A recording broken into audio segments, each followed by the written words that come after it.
কিশোরগঞ্জের অষ্টগ্রামে আজ ২৩ জানুয়ারি ২০২৬-এ জনসভায় বিএনপি মনোনীত প্রার্থী ফজলুর রহমানের নির্বাচনী জনসভা চলাকালীন এই ঘটনা ঘটে।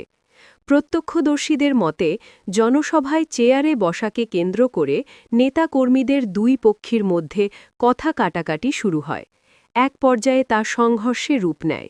এই সংঘর্ষে দুই পক্ষের অন্তত ২০ জন আহত হয়েছেন বলে জানা গেছে।